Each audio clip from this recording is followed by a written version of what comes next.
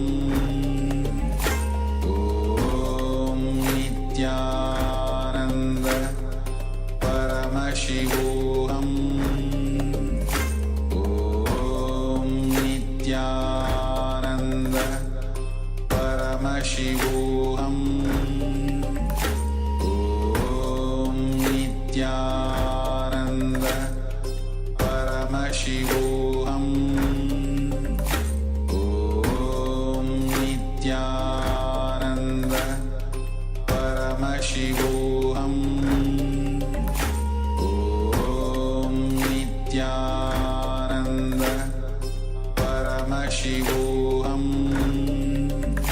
Om Nithyananda Paramashivoham. Om Nithyananda Paramashivoham. Om Nithyananda Paramashivoham. Om Nithyananda Paramashivoham. Om Nithyananda Paramashivoham. Om Nithyananda Paramashivoham.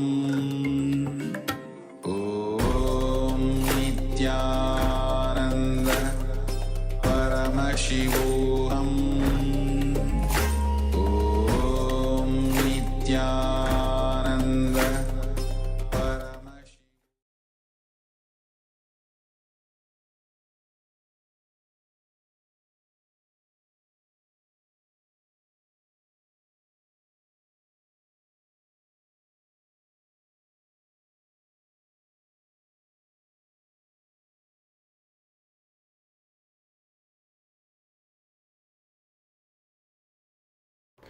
Yes. So now you may all relax, and slowly you can remove the eye band.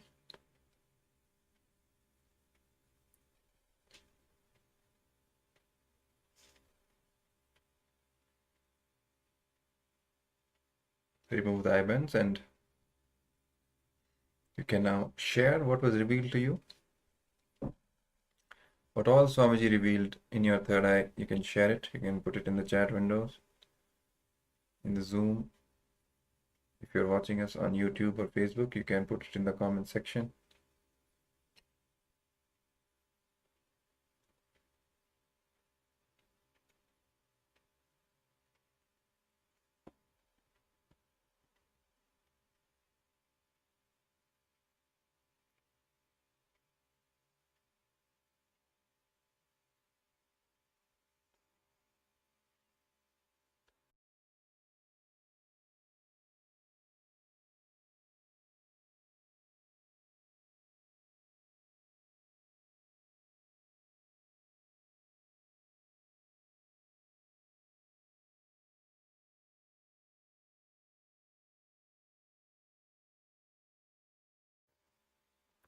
Yes, requesting all the participants to put in the chat what all you saw in the third eye. Could be anything, whatever was revealed to you in any form. Yes, Ma Xiaobu shares flowers and seaside. Thank you very much for sharing, Ma. Anyone else? Yes, so requesting Ma Lichika and Ma Alice, if you've taken part in this power manifestation round, please let us know what was revealed to you in your third eye. And also requesting the other participants, so we have Shu Weiping, we have Ma Suganyana and Ma Kaylee Wang, if you're with us, please switch on your camera and be visible within the frame of the camera. Yes, Ma Alice writes puzzle and wood blocks. Yes, thank you very much for sharing, Ma.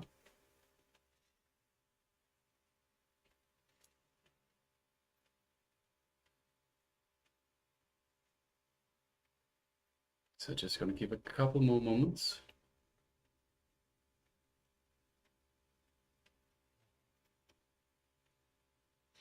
All right. So let's now display the picture for all of you so that you can see it for yourself.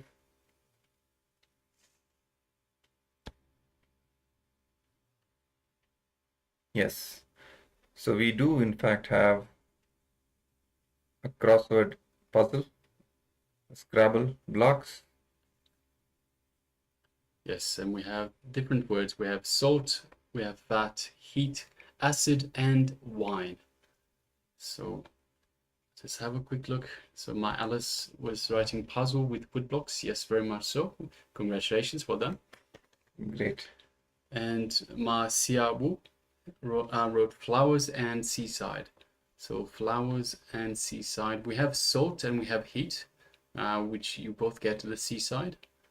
And yes, so yes, thank you very much. Thank you for both for participating, for taking part, and congratulations once again. Great.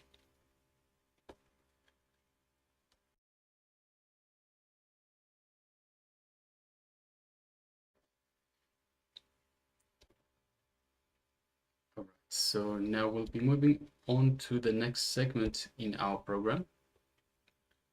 So the next segment is going to be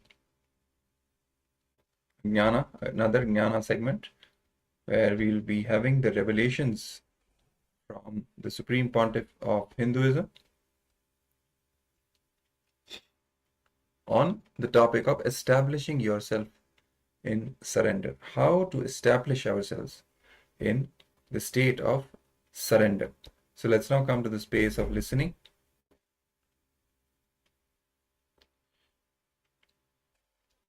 Sit with the head, neck, and spine in a straight line.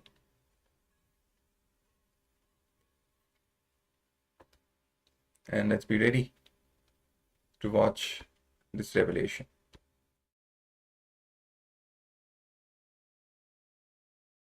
The mark of the modern sannyasi with a theft motion sensor and titanium superalloy casing. This is truly a danda of the 21st century, $21,000. Where is he? Oh God. Royal staff, gold plating, rubies and emeralds, platinum head, the best way to show off your wealth and status. Sannyasi shop is not responsible for the absence of wealth and status after purchase. $400,000. Security. No sannyasi should sleep unguarded with articles worth many thousands of dollars. Check out our new security system, motion sensor, sound alarm, and many more gadgets to ensure your possession safely. $30,000. Antique king. Leather wrapping, ivory studs, the luxury danda that beats any other. $30,000. Kalpavaru, the wish-fulfilling danda, is equipped with a mini drinks cooler, lighter facilities, cigarette storage, and much more. $45,000. That's the SkyMall books, the effect of engram of that. In the flight, there is a SkyMall magazine. Healing danda. As its base is, it conceals a medicine chest and an aromatherapy generator to heal any illness.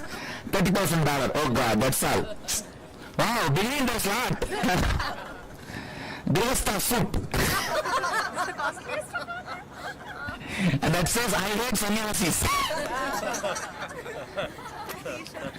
Two famous sannyasi for your liking. Want to go to a friend's party without looking like an idiot. The Grihastha soup is an answer. La natural city. Dweller suit with secret compartments for gandas, commandables, and other incriminating items.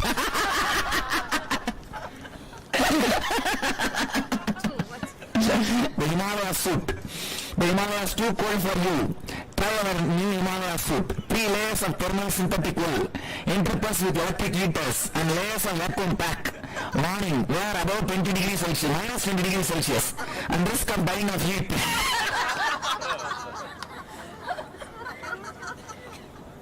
and edibles, ready-made meal packs. The only solution to starvation, ready-made meal packs. Drop a sachet into the kamandalu, then bring to boil. Oh God! My recipe. And then bring to boil and serve. Available in 6 flavors. Cheese, garlic, balls in the hot sauce, double fried chips, McDonald's burger, chili mushroom, Manchurian, rum biramisu. Rum, biramisu and kurkure masa mix up. Especially made for brahmacharis. Tapas LSD. Wow. Trouble with concentration. I want your friends to be amazed at your concentration skills. Take Tapas LSD. One dose can isolate you from the world and draw you into yourself. When you awake, your friends will be gapping in amazement. $10,000. Note not to be used within 3 miles of a policeman. God, what creative these guys became.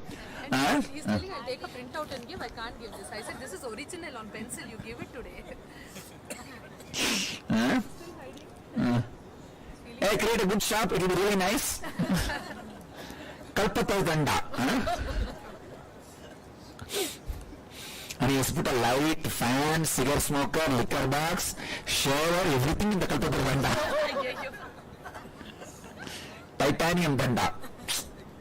Royal staff. Antique king.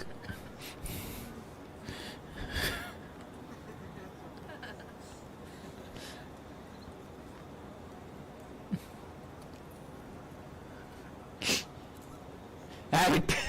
Give it to him.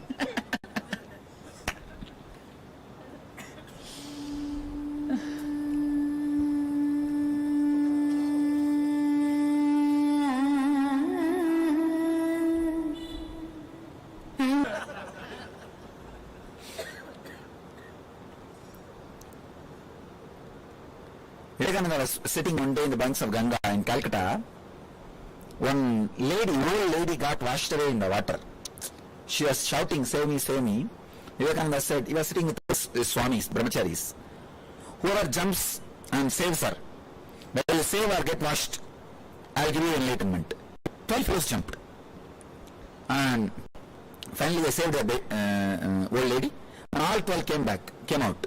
He gave sannyas to all 12 of them immediately in half an hour. He gave them sannyas, and that all 12 became the first circle of his sangha. In the 12, I think 4 or 5 became successors, presidents of Ramakrishna Mission. He immediately gave them sannyas. He said, "You guys are much more worthy of sannyas."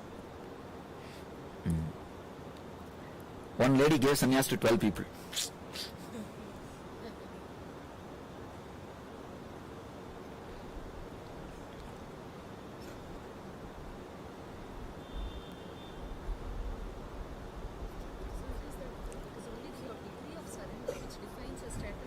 Nothing else. Degree of surrender, that's all. Maintaining surrender, that's what. Being established in this mood of surrender. Because these guys, they experience some time and run away. Like Ramakrishna says very beautifully, the mongoose in the village, they will go and hide in their holes. These village kids, to catch them, they will tie a rope in their tail and put a brick. Even if they go and hide, they will pull the rope and get them out of the hole. Same way, your engrams are like that stones. Attachment is a rope. Even if you go and experience surrender, that can just pull you out. That only you should take care.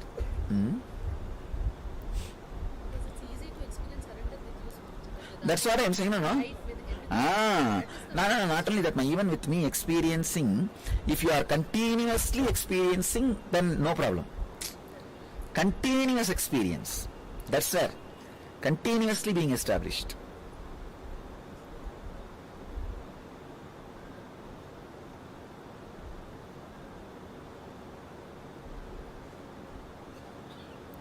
Without, you see, when you are not having surrender, suddenly you will start judging my movements. You understand? My movements are not me. Even if I do not know, I do not show you, I am an incarnation. Understand? Sometimes I myself may act just like a normal man, just like normal, but when you measure with your logic, that actions overdone. Gone. That's why I tell this first subtle disciple, say, even if I don't know, you be know, I am an incarnation.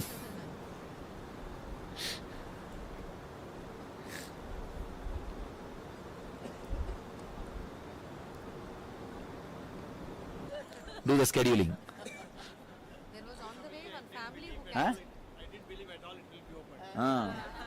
You only told me all doors, all roads are closed. Swamiji told me, decide first place where you want to go. I'll open tomorrow. That's the very word I said. Where you want to go, tell me, I'll open that tomorrow, immediately. I heard somewhere after the Kedarnath was the first. Huh? Kedarnath was the Swamiji want to go Kedarnath first. All right, go. After we came from Kedarnath, apparently it got And the day Swamiji landed in Rishikesh, rain stopped that day. And as soon as we started, it started raining. ஏன்னா 4 நாளைக்கு திறக்கான்னு சொன்னாங்கப்பா யமுனோத்ரி கங்கோத்ரி எல்லா ரூட்டும் Manishananda you told me 15 days at least it will take. Even the first road, he said it will take 4 days. I said nothing doing, tomorrow it will open. You plan. And I told tomorrow where you want to go. You just show me. Actually, I told him to bring the map. And he brought the map. I just put my hand. It's all open.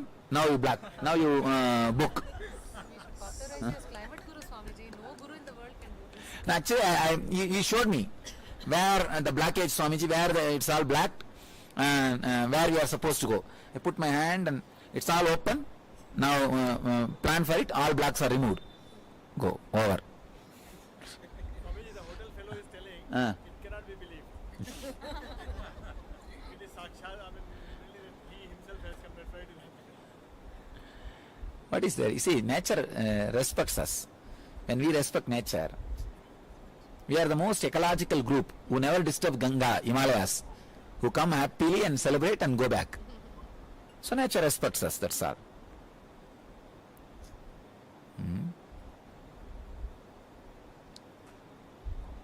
Ganga celebrates our presence. Himalaya celebrates our presence. He wants us here, Himaraja.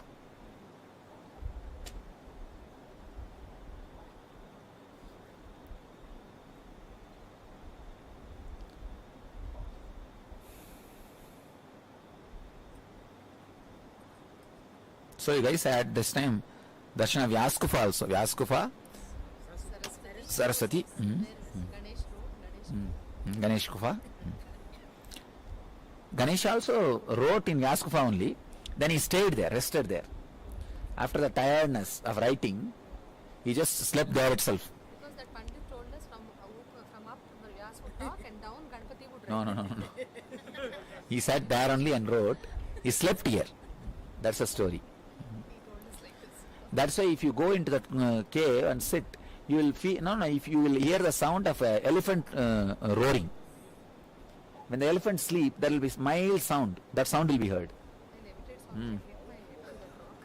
Too much it was shocked that it was too powerful. There's always rainfall near the source of sun. Yes. Oh, there's a rainfall. It is not source, it is disappearing into earth.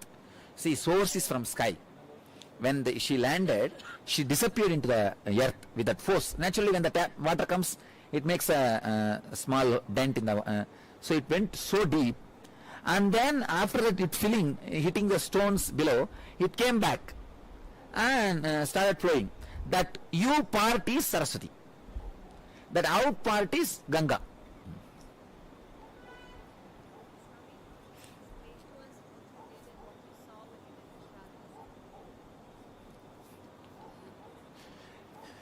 Will you understand? Next.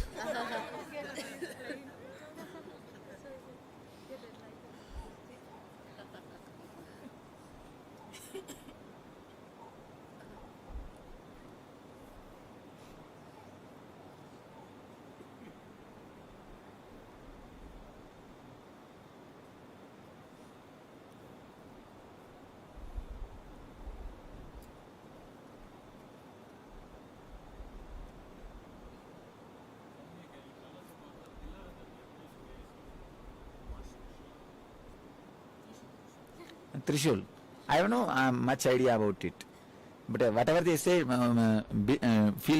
seems to be believable, because that weight is standing but it is shaking. Really, I am surprised. Because if it is installed strongly, it cannot shake. And if it is shaking, how long it can be standing? It is standing. At least last 10 years I have seen it standing. 1999 I have seen. And 1995 I have seen. Twice. So from 95, now 15 years. I don't know. That may not be true, but its standing is really surprising. And it is heavy. That heavy, if it is installed nicely, it will not shake. If it is not installed, it will not stand. Is it not? And how technically they managed both, we don't know.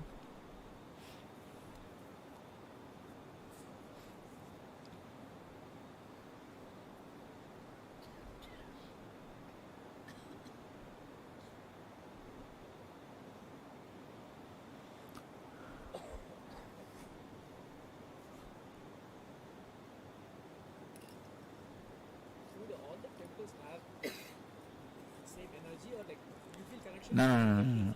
You see, it's like a masters. If they have left the body, then it will be energy. Otherwise, it's all just a place of worship. But even here, like this temple, I could feel. This is more a place of worship, not energy center. Place of worship. But even there, you can feel connected. It's not wrong, because many people would have worshipped those thoughts are culminated and it's there. You see.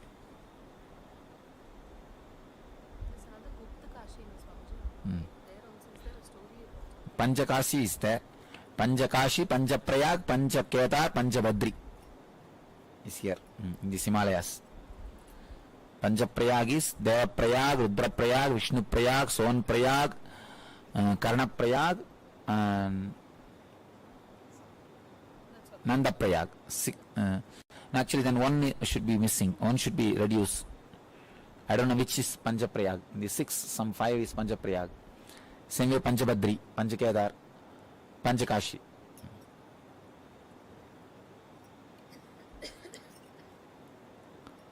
In Himalayas alone. In all over India, 12 Jyotirlinga and 12 Prayagas are there. Kashi, they say that Pandavas first came to meet Shiva there. Oh. Went away from there because he didn't want to. They destroyed their own kin, so he didn't want to put them there. So he went to Kedar and then. They ran behind Kedar Pindi.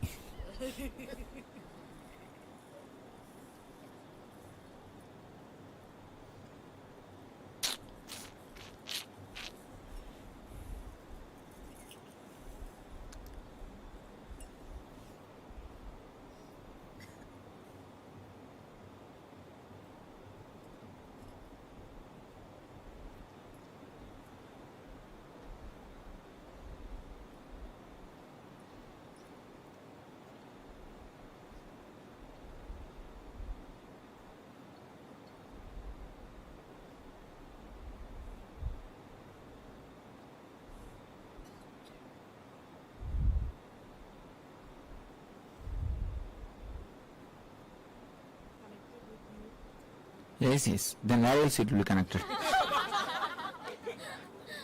No, whether I am in the physical body or not, whether you are in the physical body or not, connection is eternal.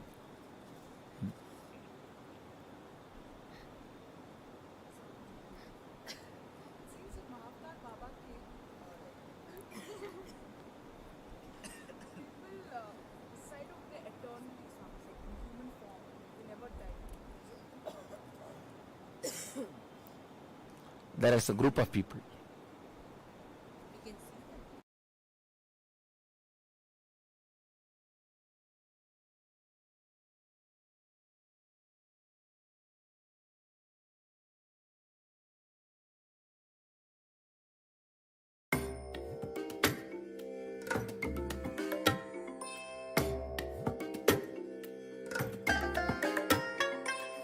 bless you all. Let you all open all your three eyes and manifest the powers of Mahasudashiva. Om Nithyananda Paramashivam. Om Nithyananda Paramashivam. Om Nithyananda Paramashivam. Om Nithyananda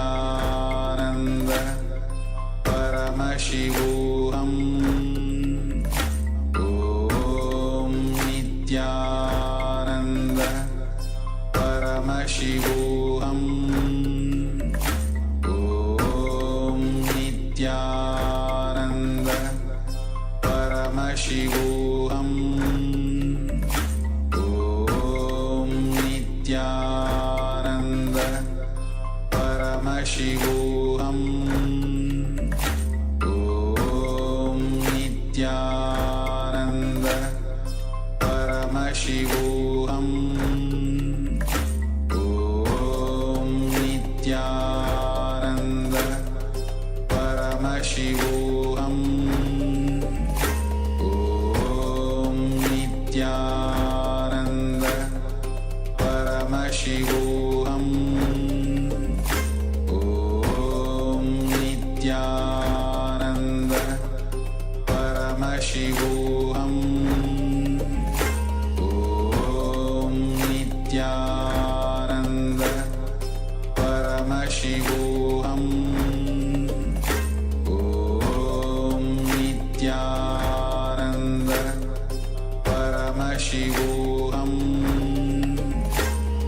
Om Nithyananda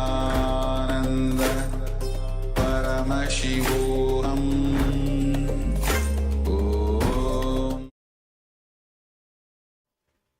Yes, Nityanandam, and welcome back to all the participants. And yes, today, until now, we are learning about bhakti, devotion, and how devotion is literally the best thing that you can receive from Paramashiva, from Swamiji, even more than enlightenment itself. Because devotion is literally the ultimate experience of life. It is your connection with the divine, and it'll just make your entire life so beautiful, and it's a bridge to the divine with which you will start to manifest extraordinary experiences, and the feeling connection, the sacred sentiments with the divine love will, you'll be able to experience that, which is extraordinary. Devotion, Swamiji says, bhakti is much even better than enlightenment itself. And today we are learning about that and how to experience devotion in our lives. And now we have learned about surrender, how to surrender to the divine.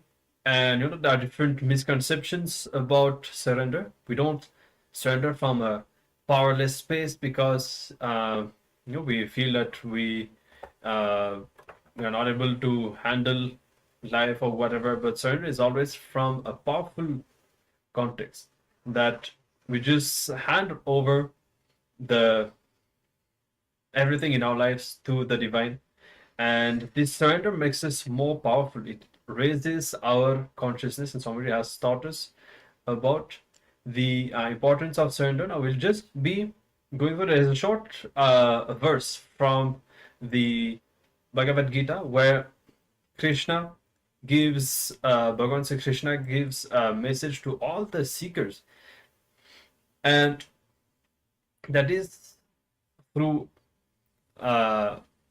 this message, Bhagavan Krishna tells all the seekers that should be complete, to drop everything and surrender unto him. Mamekam Sharanam Vraja. That is the only and the final solution. So it's a very simple verse, but that needs to be internalized deeply by all of us. So maybe you can just write it down a few times in your notebook, and As you do so, contemplate on this meaning. So just take a few moments, write that verse and the message down, and contemplate on that, on the essence of surrender. I'll be showing the verse in just a moment. You can have your notebook and pen ready. And internalize what is surrender? How can we bring surrender in our lives?